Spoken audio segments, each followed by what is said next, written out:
NDFB नि सेंग्राफोरखौ दिनैसिमबो खैफोदाव खोलैनानै दिनै बिथांमोना सरकार सालायबाय थानायखौ जों नुदों।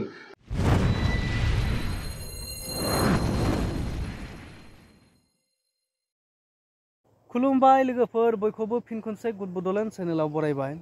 लोगोफोर, जोंनि आंगोनिबो आंगो जाय गावनि जिउखौ बावसोमबोनानै बर' हारिखौ अलखदनिफ्राय रैखा खालामबोनाय बा बर' हारिखौ खैफोदनिफ्राय बासायबोनाय बारग' एनडिएफबि जाय बिर जोहोलाव बिथांमोना दिनैसिमबो जोबथेसालिनि साजा मोननानै दङ। दा गोबाङानो जोंनि बर' रायजो राजा बर' हारिनि गेजेराव गिखांनाय मोनो जे बिथांमोननि साजाया इयुनाव मा जाहैगोन, दा बिथांमोना माला उदां जागोन, बोरै उदां जागोन, बेखौ जोंनि गेजेराव दासिमबो सानखांनाय फैबाय थायो। स' लोगोफोर, आं बेनिनो माखासे आपडेट नोंथांमोननो शेयार खालामनो थाखाय दिनै भिडिअखौ लाबोनाय जादों। स' आसा खालामो नोंथांमोना भिडिअखौ जोबजासिम नायलांगोन आरो जोबजासिम नायलाङोब्ला गासैबो बाथ्राखौ बुजि मोनगोन लोगोफोर। स' लोगोफोर, जोंनि बर' हारिनि बिर जोहोलाव जाय बारग' एनडिएफबि बिथांमोननि जोबथा साजा फोसावनाय बा जोबथा बिजिरनाया थांनाय जुननि 18 अक्ट' खालि जानो गोनांमोन। नाथाय मानिबा जाहोनाव केन्सेल जानानै फैबाय थानाय 25 तारिखआव बा 25 अक्ट' खालि लानाय जादों बा लाफिननाय जागोन होननानै जों मिथिदों। दा बेयाव जोंनि रायजो राजाफोरनि गेजेराव गोबां सोंथि सिखारदों दि दानि सोलिबाय थानाय मानगोनां प्रमद बर' सारनि जे बिटिआर सोरखार बिथांमोना जेबो खामानि मावाखै बा बारग' एनडिएफबिफोरनि जे साजाखौ रेहाय मोनहोनाय बा साजानिफ्राय उदां खालामनायाव जेबो खामानि मावाखै, जेबो नोजोर होआखै होननानै जों गोबां सावरायनाय बा गोबां मिथिनो मोन्दों। दा बेखौनो लानानै बिपिएफनि जाय मानगोनां एमसिएलए मुस्रि फैलाव मोसाहारि सारा दानि सोलिबाय थानाय बिटिआर सोरखारा थारैनो बिर जोहोलाव बिथांमोनखौ थगायनानै दोनमारदों नामा बा थगायनानै दोनदों, बिनि सायाव गोबां खेंफोरथि बा गोबां बाथ्रा बुंनायखौ नुनो मोन्दों आरो दानि सोलिबाय थानाय प्रमद बर' सारनि सायाव गोबां बाथ्रा बुंनायखौ नुनो मोन्दों। दा बेखौ आं नोंथांमोननो भिडिअ क्लिपनि गेजेरजों दिन्थिनो नागिरदों लोगोफोर। स' नोंथांमोना गासैबो नायब्ला बुजिगोन थारैनो बेसेबां सैथो मानगोनां फैलाव मोसाहारि सारा बुंनाया बेसेबां सैथो बा नंखाय, थारैनो थगायनानै दोनमारदों नामा, बेखौ नोंथांमोना नायब्लानो बे भिडिअ क्लिपखौ नायब्लानो बुजिजोबगोन। लोगोफोर, नोंथांमोना कमेन्ट खालामनानै फोरमाय जे बिथां बुंनाया थारैनो नंमारगौ ना नंमारा, थारैनो बेफोरबायदि जामारदों ना थारैनो प्रमद बर' सारा थगायनानै दोनमारदों नामा, गासैबो बाथ्राखौ नोंथांमोना कमेन्ट खालामनानै फोरमायहर। थ' लोगोफोर, आं बिदिब्ला नोंथांमोना नुनो मोन्दों जे बर्तमान बिटिसिआव जि अबस्था जि थासारियाव दिनै नुनो मोन्दों, जोंनि जायफोर माने जोंनि एनडिएफबि सेंग्राफोरनि अबस्थाखौ जों सोंनाय जादों। आं सोंनायनि गेजेराव बिथांमोना थांनाय एप्रिल 2023 नि बाजेटआव बिथांमोना जोंनो मोनसे कुइसननि एन्सार होदों, जोंनो मोनसे रिप्लाइ होदोंमोन।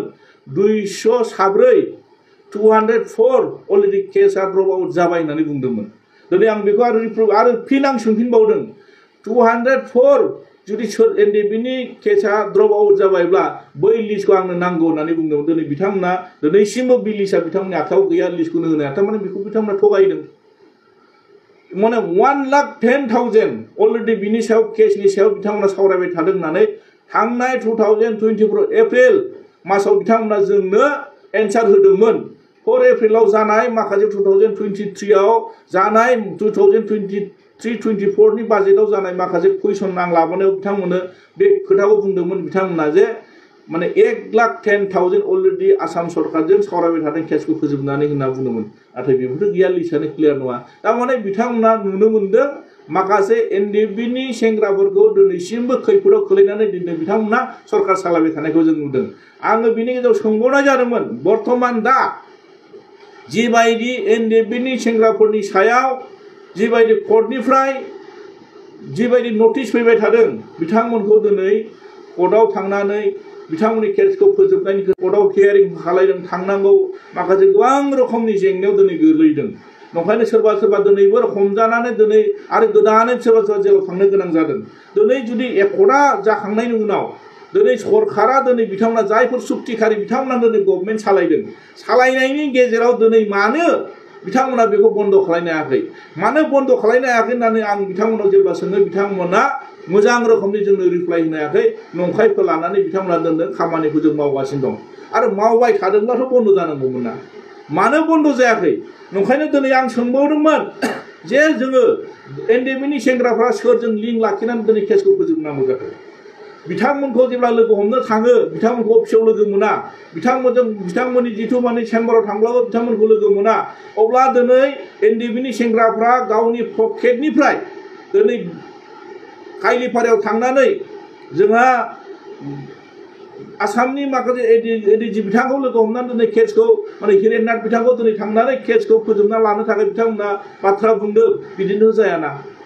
जोङो बुंदों जुदि जोंनि सेंग्राफोरनि केसखौ फोजोबनोब्ला दायित्व लानांगोन बर्तमान सरकारा सुक्ति खालायना फैदों सुक्तिखारिफ्रानो दिनै गभर्नमेन्ट सालायबाय थादों सोरबा एनडिएफबिनि केडारनो सोरबा नायस्रां मोनो सोरबा अखादै मोनो सोरबा दानस्रां मोनो दायित्व होदों आं मोजां मोनदों खिन्थु दिनै बे होननानै दिनै बिथांमोननो दायित्व होनानै फोजोबना दोनबाथ' जानाय नङाना मानोना दिनै पाब्लिक प्रसिकिउटर सासे होनांगोन बेहाय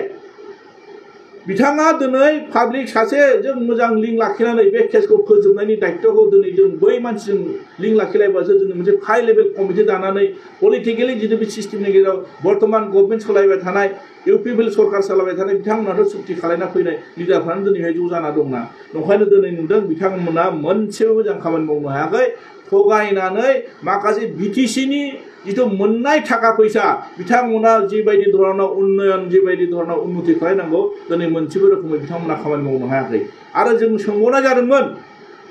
बर्तमान बिटिसिनि जि रोखोमाव दिनै हा हुनि जेंनाखौ लानानै जों सोंनाय जादों जे बिटिसिआव गोबां रोखोमाव जों सार्कल अफिसाव थाङोब्ला मण्डल कानुनगो बिथांमोनजों सावरायोब्ला सामायन' नोंनो लेन्ड हल्डिं सार्टिफिकेट दिहुननो थांब्लाबो जों फैसा होनांगौ जायो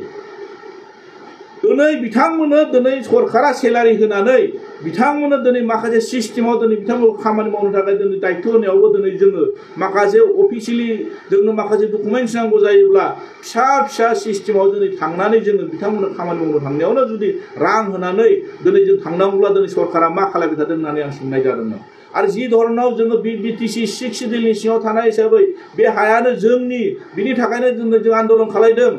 बे हाखौनो जोंनो नांगौ होननानै दिनै आन्दोलन खालायदोंब्ला दिनै जि धरनाव बिथांमोना प्रिमियाम होदों बे प्रिमियामखौ बेस खालामनानै सोरबाफोर गावनि नामजारि खालायनो थाङोब्ला रावबो हाखौ माने दिनै नामजारि खालायनो हाया टाउन ओनसोलाव दिनै जिबायदि धरनाव प्रिमियाम होनांगौ जायो 20 लाख 30 लाख दिनै पार बिघा दिनै होदों गामि ओनसोलफ्राव दिनै 5 लाख खरि होदों नोङो 75% दिनै जोंनि एसटिआ होनांगौब्ला 100% जेनेरेल मानसिफ्रा होनांगौब्ला दिनै बे हाखौ दिनै जों मोनहै गावनि नामाव नियदि खालायना लानो हानो ओंखायनो गासै जेंनाफोरखौ बिथांमोना बोस्रांनो नाजायाखै थांखिया बिथांमोना मोरै थाखा बुथुमनो हागोन बिथांमोना बेखौल' नोजोर होबाय थादों दिनै बिटिसिआव कारापसना दिनै जोबाखै कारापसन जाबाय थादों दिनै बिथांमोना माखासे एन्सार होनो हायिनि थाखाय 17 बोसोरनि खोथा बुङै बिथांमोना दायखौ एरायना थाबाय थानो नागिरदों ओंखायनो आं दिनै नुदों जे बिटिसिआव गभर्नमेन्टखौ बिथांमोना मोजां सालायनो हायाखै जि धरनाव बिथांमोना दिनै गभर्नमेन्ट सालायदों गासिबो नंखाय होलानाय दिनै बिथांमोना खामानि मावनो हायाखै दिनै सुक्तिखारिफोरनि थाखाय जेबो खामानि मावनो होनो हायाखै मुंख्लंफोरनो हरनाय फैसाखौ दिनै बिथांमोना नांगौ धरनाव बिथांमोना दिनै होनो हायाखै ओंखायनो दिनै जों नुदों बिथांमोननि सरकारा दिनै जों नुदों दिनै 6 बोसोर आगान होबाय 6 बोसोर आगान होबाय दिनै बिटिआर दिनै बिथांमोना बुंबाय थादों बुंथों नामा सोलायनांगौ सोलायदों जा बुंनांगौ दरखार गैया बिथांमोना दिनै जि बाथ्रा होदों मावनांगौ जों बेखौ खावलायदों मावनो हायाब्ला बिथांमोना दिनै रायजो राजानि सापर्ट मोनगोन दिनै मावनो हायाखैना मानोना सुक्तिया दिनैसिमबो मोनसेबो दफाया मोजां रोखोमै इमप्लिमेन्टेसन जायाखै गासिबो आद्रा खिथिया जानानै दङ दिनै नंखायनो दिनै बिटिसिनि दफाखौ दिनै मावफुंबाय थादों होननानै बुंबा जानाय नङा डिपार्टमेन्टआ दिनैसिमबो मोनसेबो बारा फैयाखै दासिमबो फैसाया दिनै थाइसेबो बारा फैयाखै दिनै बिथांमोना माखौ मावदों होननानै दिनै बुंबाय थादों ओंखायनो दिनै गावसिनि गोसो सिङाव थिखुमानानै दोननाय माखासे लुबैनाय खामानिखौ दिनै बिथांमोना सोरनिबा सायाव खिथेर होखारनानै दिनै बिथांमोना खामानिखौ आदाय खालायना लानो नागिरबाय थादों ओंखायनो रायजो राजा नोंथांमोन जोंहा सम सफैबाय बिथांमोना जे थगायसुला बिथांमोना जे थगायनानै सरकार सालायबाय थादों नांगौ रोखोमनि दिनै डेभेलपमेन्टनि स्किम जेबो मावनो हायाखै बे बाजेटआनो दिनै बे 2024 माने 2024 आरो 2025 मायथाइनि जिथु बाजेट बे बाजेटआनो रोखा रोखा फोरमायदों ओंखायनो दिनै बे सरकारखौ सम सफैबाय रायजो राजाफ्रा डिसिसन लानानै सम बायदियै फिननायखौ होनो थाखाय आं साफ्रोमबो रायजो राजा साफ्रोमबो भटारखौ आं खावलायनाय थाबाय आरो गोजोन्थों।